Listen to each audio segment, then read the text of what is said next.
마지 미안해. 마지 고마워. 진짜 소래나. 알았어, 데스. 기어이. 대박. 자신의 나라인 언어를 냅두고 다른 나라의 언어를 배우려는 사람들이 늘어나고 있다는 소식입니다. 바로 일본에서 젊은이들이 한글 배우기 바람이 불고 있다는 것인데요. 역사적 배경으로 인해 서로 예민한 관계 속에서 왜 갑자기 이런 열풍이 일어나고 있는 걸까요? 무슨 사연인지 들어보도록 하겠습니다.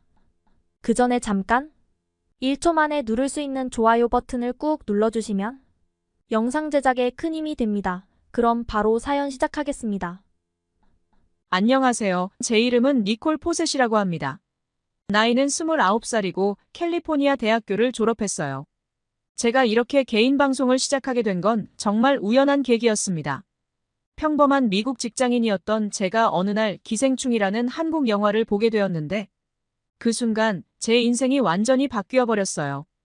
영화를 보는 내내 가슴이 뛰고 눈을 뗄 수가 없었습니다. 특히 봉준호 감독의 천재적인 연출과 배우들의 열연에 완전히 빠져버렸어요. 특히 기생충이 아카데미 시상식에서 작품상, 감독상, 각본상, 국제장편영화상 등 사관왕을 차지했다는 소식을 듣고 정말 놀랐습니다. 한국 영화의 힘을 전 세계가 인정한 순간이었죠. 하지만 그보다 더 놀라웠던 건 영화 속 대사였어요. 한국어의 음악적인 억양과 리듬감, 그리고 자막으로 보이는 신기한 문자들이 너무 선명했어요. 그때 처음으로 한글을 접하게 되었습니다. 영화를 본 후에도 제 머릿속에서 한국어 대사들이 맴돌았어요.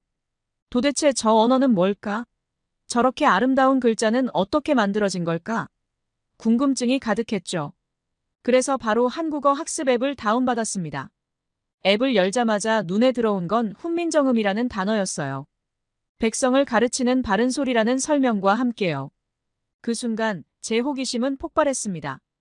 한글이 단순한 문자가 아니라 국민을 위해 만들어진 특별한 도구라는 걸 알게 된 거죠.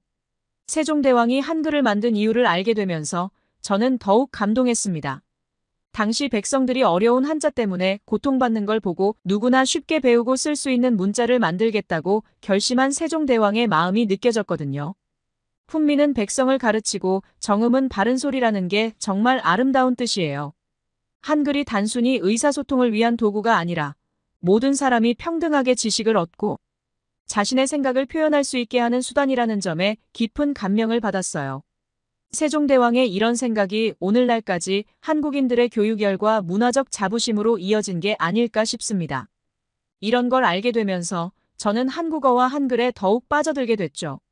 매일 밤 퇴근 후에 한국어를 공부하고 한국 문화에 대해 알아가는 게 제 일상이 되었습니다.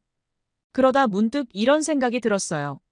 내가 느낀 이 감동을 다른 사람들과 나누면 어떨까? 그래서 시작한 게 바로 개인 방송 채널이에요. 처음에는 그저 한국어 학습 일기 정도로 시작했는데 점점 더 많은 사람들이 관심을 가져주더라고요. 특히 한글의 역사와 의미에 대해 이야기를 제 시선으로 바라보며 영상을 올릴 때마다 댓글이 폭발적으로 늘어났습니다. 그래서 단순히 한국어만 다루는 게 아니라 동아시아의 언어와 문화를 비교하는 내용으로 확장하기로 했어요. 일본, 중국, 한국을 직접 방문해서 현지인들의 이야기를 듣고 그들의 언어와 문화를 체험하는 여정을 계획하기 시작했어요. 지금 제가 일본으로 향하고 있는 이유도 바로 이 때문입니다.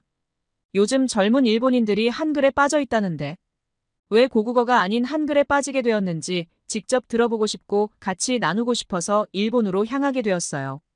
이 여행이 어떤 결과를 가져올지 저도 정말 기대되고 한편으로는 걱정도 되지만 일단 몸을 실었으니 편견을 버리고 바라보자 하는 마음으로 시작했습니다. 일본에 도착한 저는 바로 지바현으로 향했습니다. 제 첫 번째 목적지는 지바국제고등학교였어요. 이 학교는 동경 근교 지바현에 위치한 곳으로 국제적인 분위기와 다양한 문화 교류 프로그램으로 유명하다고 들었습니다. 특히 한국 문화에 관심이 많은 학생들이 있다는 소식을 듣고 꼭 방문해보고 싶었죠. 학교에 도착하자 미리 SNS로 연락한 하야타 히나라는 학생과 그녀의 친구들이 저를 반갑게 맞아주었습니다. 그들의 밝은 미소와 열정적인 눈빛을 보며 한국 문화에 대한 그들의 사랑을 느낄 수 있었어요. 그들은 제 팬으로서 일본을 온다고 하니까 기꺼이 인터뷰를 응해주었습니다. 희나는 저에게 안녕하세요 니콜. 저희 학교에 와주셔서 진짜 감사합니다.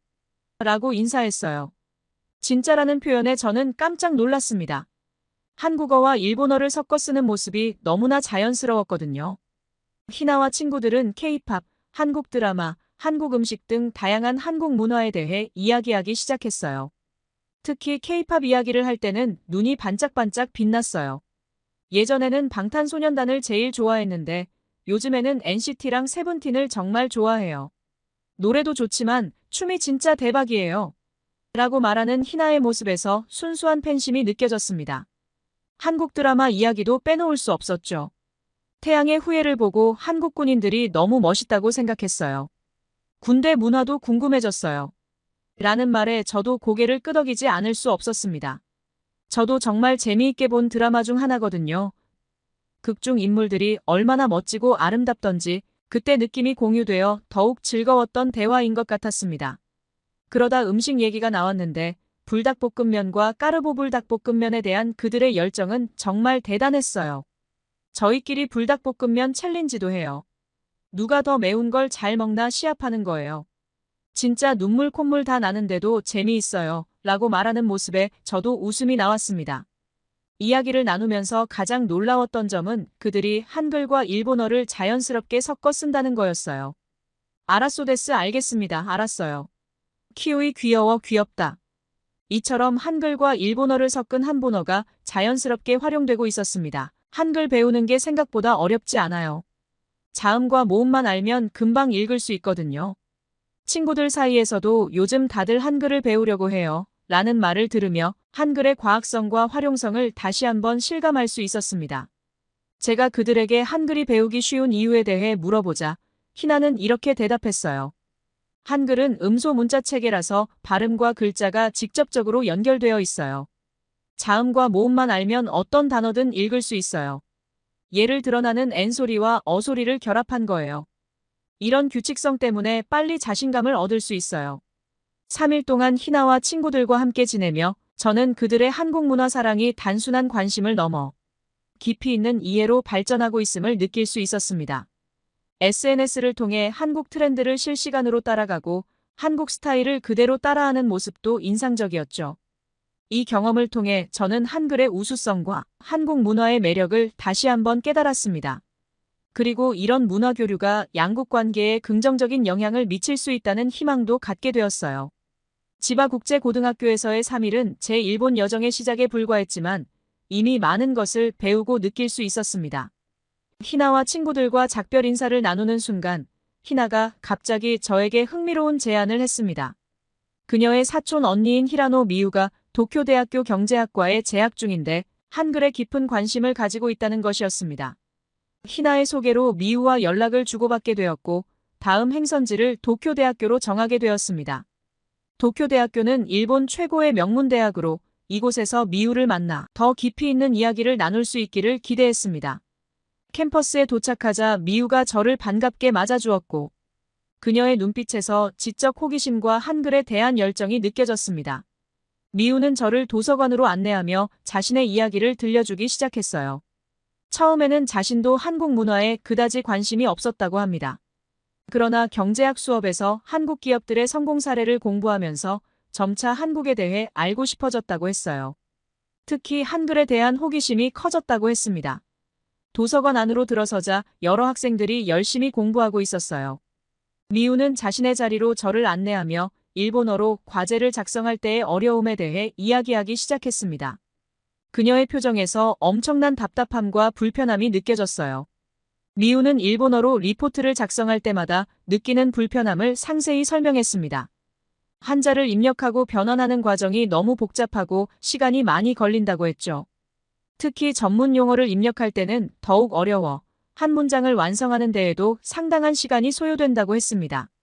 그녀의 말에 따르면 경제학 리포트를 작성할 때 금융정책이라는 단어를 입력하려면 먼저 히라가나로 금유세사쿠를 입력한 후 이를 한자로 변환해야 합니다. 그러나 같은 발음의 다른 한자들도 함께 표시되어 정확한 한자를 선택하는 데 시간이 걸리는 것이죠. 이런 과정이 문장마다 반복되다 보니 글쓰기 자체에 집중하기 어려워진다고 했어요. 그러나 몇 달 전 그녀는 한국인 유학생 친구들이 한글로 빠르게 과제를 작성하는 모습을 보고 큰 충격을 받았다고 했습니다. 그들은 복잡한 변환 과정 없이 생각나는 대로 빠르게 타이핑을 했고 그 속도가 믿기지 않을 정도로 빨랐다고 합니다. 이 경험 이후 미우는 한글에 대해 더 깊은 관심을 가지게 되었다고 해요. 그녀는 유학생 친구의 도움을 받아 한글을 배우기 시작했고 놀랍게도 하루 만에 기본적인 읽기와 쓰기를 습득했다고 했습니다. 미우는 한글의 과학적이고 체계적인 구조에 대해 설명하기 시작했어요. 자음과 모음의 단순한 조합으로 모든 소리를 표현할 수 있다는 점, 글자의 모양이 발음기관의 모양을 본떴다는 점 등을 열정적으로 이야기했습니다. 미우는 이제 간단한 문장은 한글로 메모를 하고 때로는 일본어 리포트 초안을 한글로 작성한 후 번역한다고 했어요. 이 방법으로 글쓰기 속도가 크게 향상되었다고 말했고 그녀의 눈에서 자신감과 성취감이 빛났습니다. 무엇보다 자신의 나라 언어가 아닌데도 불구하고 이렇게 전문적으로 저에게 설명해주는 모습은 참으로 인상적이었어요. 단순히 문화적 관심을 넘어 실제 학업과 일상생활에서 한글이 가져다주는 이점을 직접 목격할 수 있었죠. 미우의 제안으로 저는 그녀와 함께 일주일간 도쿄대학교 도서관에서 지내며 한글과 일본어의 차이를 직접 체험해보기로 했습니다. 첫날, 미우는 저에게 한글의 기본 구조에 대해 설명해 주었어요. 한글이 자음과 모음으로 구성되어 있으며 이들의 조합으로 모든 소리를 표현할 수 있다는 점이 매우 흥미로웠습니다. 14개의 기본 자음과 10개의 기본 모음이 있다는 설명을 들으며 저는 한글의 체계성에 다시 한번 감탄했어요. 이 과정을 카메라에 담으면서 저는 시청자들에게 한글의 과학적 구조를 어떻게 효과적으로 전달할 수 있을지 고민했습니다. 미우의 열정적인 설명과 제 솔직한 반응이 영상에 잘 담겼기를 바랬어요. 다음 날, 우리는 실제로 한글과 일본어로 글을 작성해보는 시간을 가졌습니다.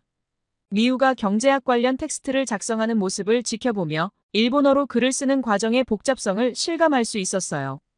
반면 제가 한글로 같은 내용을 작성할 때는 놀라울 정도로 빠르고 직관적이었습니다.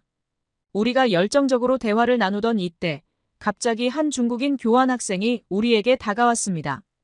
그의 이름은 리친춘이었고 우리의 대화에 관심을 보이는 듯 했어요. 처음에는 단순한 호기심으로 여겼지만 곧 그의 의도가 단순한 관심이 아님을 알게 되었습니다. 리친춘은 우리의 대화를 듣더니 갑자기 한글은 사실 중국에서 유래된 것입니다라고 다짜고짜 주장하기 시작했습니다. 그의 말에 저와 미우는 당황스러워했지만 이내 차분하게 대응하기로 했어요. 그리고 저는 카메라를 켜고 이 상황을 기록하기 시작했습니다. 시청자들에게 이런 오해가 어떻게 해소되는지 보여줄 좋은 기회라고 생각했기 때문이었죠. 미우가 먼저 나서서 세종대왕의 한글 창제 과정과 그 과학적 원리에 대해 설명하기 시작했습니다. 저도 자연스럽게 제가 알고 있는 한글의 독창성과 고유성에 대해 이야기해 주었죠. 우리는 리친춘에게 정중하지만 확고하게 한글의 독립적인 창제 과정을 설명했습니다. 그러나 리친춘은 계속해서 자신의 주장을 펼쳤습니다. 하지만 한자의 영향을 받았잖아요. 결국 중국 문화의 영향 없이는 존재할 수 없었을 거예요. 이번에는 미우가 나섰습니다. 리친춘 씨, 한글은 표음 문자로 한자와는 전혀 다른 체계를 가지고 있어요. 자음과 모음의 조합으로 모든 소리를 표현할 수 있는 과학적인 문자 시스템이에요. 리친춘은 비웃듯이 말했죠. 과학적이라고요? 그저 단순한 것뿐이죠. 한자의 깊이 있는 의미를 표현할 수 있나요? 저는 차분하게 설명을 이어갔습니다. 리친춘 씨, 한글의 단순함이 바로 그 힘입니다. 누구나 쉽게 배우고 사용할 수 있어요. 그리고 한글로도 얼마든지 깊이 있는 의미를 표현할 수 있답니다. 시와 문학 작품들이 그 증거죠. 미우도 덧붙였어요. 게다가 한글은 디지털 시대에 매우 적합해요. 타이핑 속도가 빠르고 정보 처리에도 효율적이죠. 리친춘은 잠시 말문이 막힌 듯 했지만 곧 다시 말을 이었습니다. 그래도 한자의 역사성과 문화적 가치를 무시할 순 없을 거예요. 우리의 언어는 이미 강대국과 함께 자리 잡고 있습니다. 저는 그의 말에 부드럽게 미소 지으며 대답했습니다. 한자의 가치를 부정하는 게 아닙니다. 다만 한글의 독창성과 우수성은 인정해야 한다는 거예요. 각 문자 체계는 그 나름의 가치가 있습니다. 세종대왕님의 한글 창제는 단순히 문자 체계를 만든 것이 아니라 한국 문화의 기초를 다지는 중요한 역할을 했죠. 한글은 한국인의 정체성을 강화하고 한국 문화의 전통과 현대를 연결하는 중요한 매개체로 자리 잡았습니다. 리친추는 할 말이 더 있는 듯 했지만 받아칠 수 있는 정보와 확신이 분명치 않은지 얼굴이 붉어진 상태로 유유히 자리에서 사라졌습니다. 이 대화를 통해 저는 한글의 위대함을 다시 한번 확인할 수 있었어요. 동시에 다른 문화와 문자 체계를 존중하는 태도의 중요성도 느꼈죠. 이로 인해 서로의 문화를 이해하고 존중하는 것이 얼마나 중요한지 깨달았습니다. 이 모든 과정을 카메라에 담으며 제 개인 방송 채널을 통해 한글의 가치와 문화 간 이해의 중요성을 전 세계에 알릴 수 있을 것 같아 가슴이 벅차올랐습니다. 리친춘과의 대화 후 미우와 저는 더욱 열정적으로 한글 공부에 몰두했어요. 한글의 구조와 원리를 깊이 이해할수록 그 아름다움과 실질성에 더욱 감탄을 금치 못했죠. 도쿄대학교에서의 경험은 제게 한글의 효율성을 직접 체감할 수 있는 귀중한 기회였어요. 이 경험을 바탕으로 저는 한글과 일본어를 더 깊이 있게 비교해보고 싶었습니다. 그래서 미우의 소개로 일본 언어학계의 권위자인 오카자와 교수를 만나게 되었어요. 오카자와 교수는 도쿄대학교 언어학과의 중견 교수로 동아시아 언어 비교 연구의 전문가였습니다. 그의 연구실에 들어서자 벽면을 가득 채운 언어 관련 서적들이 눈에 띄었어요. 오카자와 교수는 따뜻한 미소로 저를 맞이해 주셨습니다. 대화를 시작하면서 저는 오카자와 교수의 눈빛에서 언어에 대한 깊은 열정을 느낄 수 있었어요. 그는 제가 경험한 한글의 효율성에 대해 큰 관심을 보이셨고 일본 사회의 특성이 언어 학습, 특히 영어 학습에 미치는 영향에 대해 이야기했어요. 일본은 상대적으로 동질적인 사회입니다. 일상에서 영어를 사용할 기회가 매우 적죠. 이는 언어 학습의 동기부여를 낮추는 요인이 됩니다. 오카자와 교수의 말씀을 들으며 저는 문화적 차이가 언어 학습에 미치는 영향의 중요성을 깨달았어요. 그의 설명은 제가 일본에서 관찰한 현상들과 일치했고 이를 통해 더 깊은 이해를 얻을 수 있었습니다. 특히 인상 깊었던 것은 일본의 실수를 두려워하는 문화에 대한 언급이었어요. 우리 일본인들은 완벽주의적 성향이 강합니다. 실수를 용납하지 않는 문화 때문에 많은 학생들이 영어로 말하기를 꺼려합니다. 틀릴까봐 두려워하는 거죠. 이 말을 들으며 저는 한국의 빨리빨리 문화와 대비되는 일본의 신중함을 떠올렸어요. 문화적 차이가 언어 학습과 사용에 이렇게 큰 영향을 미친다는 사실이 놀라웠습니다. 오카자와 교수는 이어서 한글의 또 다른 장점을 언급했어요. 한글은 새로운 개념이나 외래어를 표현하기에 매우 용이합니다. 발음 그대로 적을 수 있기 때문이죠. 반면 일본어는 외래어를 카타카나로 표기하는데 이 과정에서 원래의 발음이 많이 왜곡되곤 합니다. 이 대화를 통해 저는 언어가 단순히 의사소통의 도구를 넘어 그 사회의 문화와 사고방식을 반영한다는 것을 깊이 이해하게 되었어요. 한글의 효율성과 과학성, 그리고 일본어의 복잡성과 문화적 특성이 대비되는 모습은 매우 흥미로웠습니다. 오카자와 교수와의 인터뷰를 마치며 단순한 언어 비교를 넘어 문화와 기술, 그리고 사회적 특성이 언어에 미치는 영향을 다시 한번 느끼게 되는 순간이었어요. 이 경험은 제게 한글의 가치를 재확인하는 기회였을 뿐만 아니라 언어의 다양성과 각 언어가 가진 고유한 가치를 이해하는 계기가 되었습니다. 다음 목적지로 향하며 저는 이러한 깊이 있는 통찰을 전 세계 시청자들과 공유할 생각에 가슴이 설레었죠. 도쿄대학교에서의 경험을 통해 한글의 위대함을 깊이 이해하게 된 저는 일본의 여러 대학을 방문하며 한글 학습 열풍을 직접 확인하기로 했어요. 이 과정에서 한글이 단순한 문자 체계를 넘어 사회적, 문화적으로 큰 의미를 지니고 있다는 것을 깨닫게 되었습니다. 와세다 대학교에서 만난 타나카 유키는 한자를 익히는 것이 너무 힘들어요. 반면 한글은 논리적이고 배우기 쉬워요. 라고 말했습니다. 게이오 대학교의 사토 미카는 K-팝 가사를 이해하고 싶어서 한글을 배우기 시작했는데 이제는 프로그래밍 할 때도 한글을 사용하고 싶어요. 라고 했습니다. 이런 반응들을 들으며 저는 한글이 일본 젊은이들에게 얼마나 매력적으로 다가가고 있는지 실감할 수 있었어요. 그러던 중 저는 우연히 SNS 영상 알고리즘으로 세종대왕과 한글 창제에 관한 다큐멘터리를 발견했습니다. 이 다큐멘터리는 제게 큰 충격과 새로운 감동을 주었어요. 세종대왕은 당시 한자로 인한 문맹 문제와 사회적 불평등을 해결하고자 했습니다. 한글은 누구나 쉽게 배울 수 있는 문자로 교육의 기회를 확장하고 지식과 정보에 대한 평등한 접근을 가능하게 했어요. 특히 인상 깊었던 것은 가려운 곳을 긁어주는 글이라는 세종대왕의 비전이었습니다. 이는 한글이 단순한 의사소통 도구를 넘어 모든 이에게 동등한 기회를 제공하고 다양한 목소리를 담아내는 사회적 도구가 되어야 한다는 의지를 나타냅니다. 이러한 한글의 역사와 의미를 알게 되면서 저는 일본 젊은이들이 한글의 매력에 빠지게 된 이유를 더 깊이 이해하게 되었어요.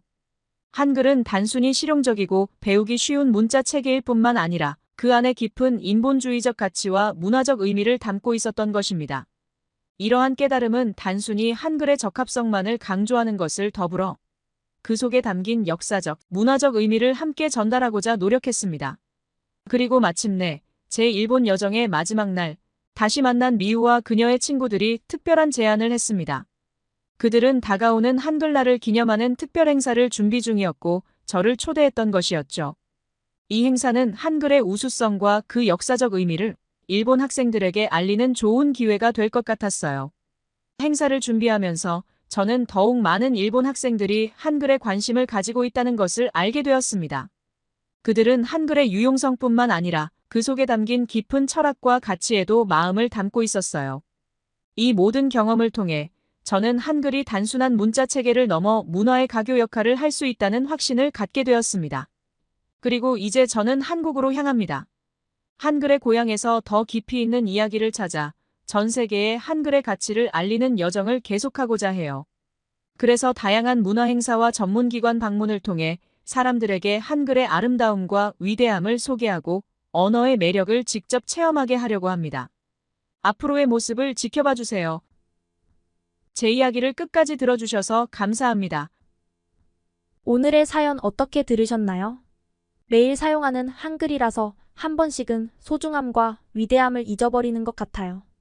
오히려 외국 사람들이 한글에 열광하면서 배우려고 애쓰는 모습을 보면 많은 생각이 들 때가 있습니다. 이번 한글날은 제578돌이라고 합니다. 오늘만큼은 더욱더 세종대왕님께 감사한 마음을 가지고 하루를 보내셨으면 합니다. 여러분의 생각은 어떠신가요? 아래의 댓글에 의견을 적어주세요. 그리고 감동적인 사연을 주변 사람들과 공유하고 함께 이야기 나눠보세요. 마지막으로 1초밖에 걸리지 않는 구독과 좋아요, 알림 설정은 영상 제작에 큰 힘이 됩니다. 지금까지 감동을 담아 여러분께 진심을 전하는 감동 담기였습니다. 오늘 하루도 행복한 하루 보내세요.